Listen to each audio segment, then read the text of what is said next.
ఓం నమో శ్రీ లక్ష్మీ వెంకటేశ్వరాయ శ్రీ మహాగణాధిపతి నమః. గురవే సర్వలోకానాం భిషజే భవరోగిణాం నిధియే సర్వ విద్యానాం దక్షిణామూర్తియే నమః. ప్రేక్షకులకు నమస్కారాలు తెలియజేస్తూ మనం ఈ వారం ఖగోళంలో ఉన్నటువంటి గ్రహాల యొక్క పరిస్థితులను అనుసరించి రాశి ఫలాలు తెలుసుకుందాం.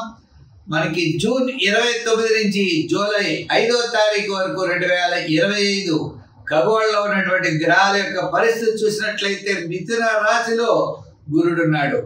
అదేవిధంగా వృషభ రాశిలో శుక్రుడు, కర్కాటక రాశిలో బుధుడు, మరి సింహరాశిలో మరి గ్రహాల పరిస్థితుల్లో సింహరాశిలో చూసినట్లయితే కుజుడు, రాహువు, చంద్రుడు, సప్తమంలో కేతువు, మీనరాశిలో శాటర్న్ శని, కుంభరాశిలో రాహువు. ఈ విధమైనటువంటి గ్రహాల యొక్క పరిస్థితులను అనుసరించి మనం రాశి ఫలాలు తెలుసుకుందాం. మేషరాశి. ఈ మేషరాశి వారికి శుక్రుడు, రాహువు, చంద్రుడు అనుకూలంగా ఉన్నారు. మానసికమైన ప్రశాంతత, ముఖ్యమైన వ్యవహారాల యోగదాయకంగా మీ క్యాలిక్యులేషన్స్ అన్ని చాలా కరెక్ట్గా ఉంటాయి. విందులు వినోదాల్లో పాల్గొంటారు. విలాసవంతమైన జీవనాన్ని పొందుతారు. సర్వత్రా కార్యసిద్ధిని పొందగలుగుతారు. కుటుంబార్థిక సంతానపరమైన వ్యవహారాల్లో శ్రమైన వార ప్రారంభం కాస్త పనులు ఆలస్యమవుతాయి. వారి మధ్యలో కార్యజయం, ధనలాభము, బంధుమిత్రుల యొక్క సహాయ సహకారాలు లభిస్తాయి. వారాంతం ముఖ్యమైన వ్యవహారాల్లో విజయం మీరు సాధించగలుగుతారు.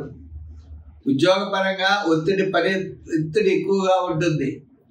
రాజకీయ పరంగా గుర్తింపు తగ్గుతుంది. వృత్తుల పరంగా ఆర్థిక సర్దుబాట్లు బుధవారం నుండి శనివారం వరకు ఉంటాయి. కళారంగం వారికి, న్యాయవాదులకి, వైద్యులకి కూడా అవకాశాలు వెతుక్కోవాల్సిన పరిస్థితులు ఏర్పడతాయి. వ్యాపారపరమైన ఆర్థిక లావాదేవీలు చూస్తే అన్ని రంగాల వ్యాపారస్తులకి బుధవారం నుండి శనివారం వరకు అనుకూలంగా ఉంటుంది. నూతనమైన వ్యాపార విషయాల్లో, ప్రయత్న విషయాల్లో చాలా నిదానంగా ఉండాలి.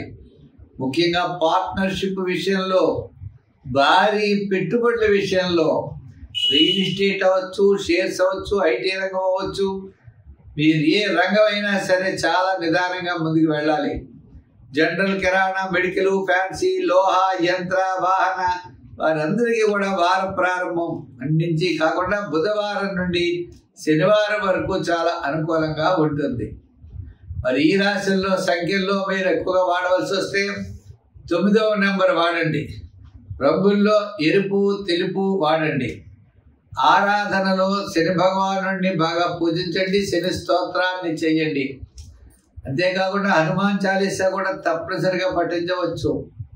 శని భగవానుడిని ఆరాధిస్తూ ఉన్నట్లయితే, ప్రతి పని కూడా నిదానంగా చేసినట్లయితే తప్పకుండా అంటే మీకు శ్రమతో కూడిన విజయాలు మాత్రం సాధిస్తారనే దృష్టి పెట్టుకుని ముందుకు వెళ్ళండి. మీకు ఏదైనా సందేహం ఉన్నట్లయితే కామెంట్స్ రూపంలో తెలియజేయండి.